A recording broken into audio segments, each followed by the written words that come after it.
ഈ അഡ്രസ്സിലുള്ള വീട് എവിടാണെന്ന് പറഞ്ഞു തരാമോ? ഇയാളെ അറിയാവോ? ഇവിടുന്ന് നേരെ ചെല്ലുമ്പോ ആദ്യം കാണുന്ന വലത്തേക്കുള്ള വഴി. ആ വഴി ചെന്നാൽ നിങ്ങൾ ഉദ്ദേശിക്കുന്ന വീടിന്റെ മുറ്റത്ത് ചെന്നെത്തും. കുട്ടി ആ അഡ്രസ് ഏതെന്ന് നോക്കിയത് പോലുമില്ലല്ലോ. വായിക്കാൻ അറിയില്ലായിരിക്കും, അതുകൊണ്ടാ നോക്കാത്തത്. വായിക്കാൻ അറിയില്ലെങ്കിൽ പിന്നെ എങ്ങനെ വഴി പറഞ്ഞു തന്നത്? നിങ്ങൾക്ക് പോവേണ്ട സ്ഥലം അറിയാൻ വിലാസം വായിച്ചു നോക്കേണ്ട ആവശ്യമൊന്നും എനിക്കില്ലല്ലോ.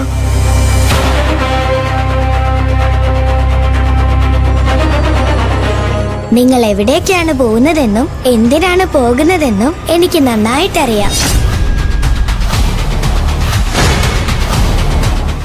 ഇതിനോട് വഴി ചോദിക്കാൻ പറഞ്ഞ എന്നെ വേണം തല്ല. നിങ്ങൾ വണ്ടിയെ കയറ്, നമുക്ക് വേറെ ആരോടെങ്കിലും ചോദിക്കാം. ഈ കൊച്ചു വെറുതെ എന്തൊക്കെയോ പറയുന്നതാ. വാ, വന്ന് വണ്ടിയെ കയറ്. മുത്തശ്ശി, പൂ വേണോ മുത്തശ്ശി? ഒന്ന് പോവച്ചേ, വെറുതെ സമയം മെനക്കെടുത്താതെ.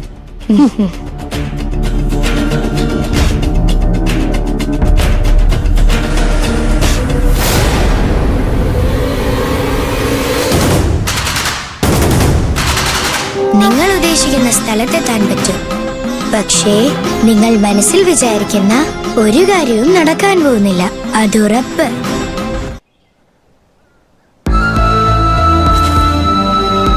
ഗോവിന്ദൻ അറിയാലോ, നമ്മുടെ വെളിച്ചപ്പാട് വെറും വാക്ക് പറയാറില്ല.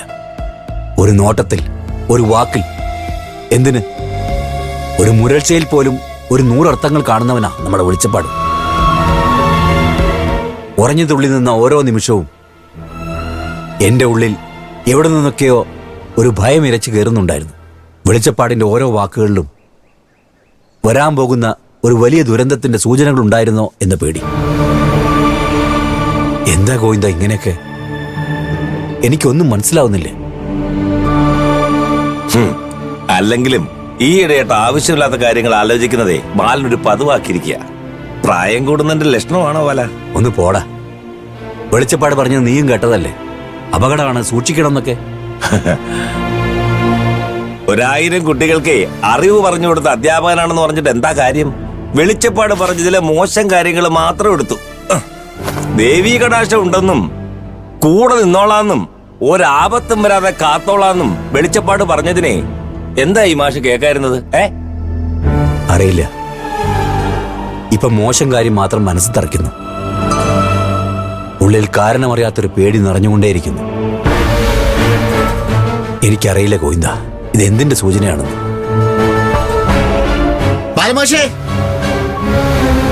ഒരു രജിസ്റ്റേർഡ് ഉണ്ടായിരുന്നല്ലോ. രജിസ്റ്റേർഡോ? എനിക്കിപ്പോ ആരാ രജിസ്റ്റേർഡ് അയക്കാൻ?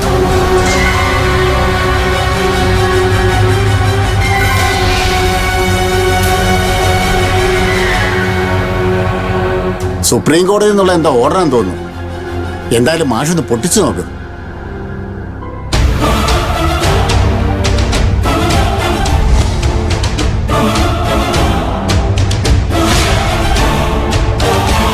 ദേ, ഇവിടുന്ന് ഒപ്പിട്ടേ.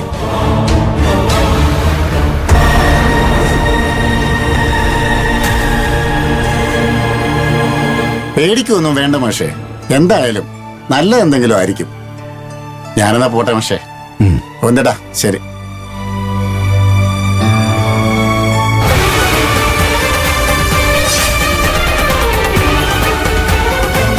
ഒന്ന് പൊട്ടിച്ചേ ബാല. ബാലന്റെ ഉള്ളിലെ പേടി ഈ കത്ത് വന്നതോടെ എന്റെ ഉള്ളിലേക്കും കയറി. സുപ്രീം കോടതി എന്നൊക്കെ പറഞ്ഞ് കത്ത് വരുമെന്ന് വെച്ചാ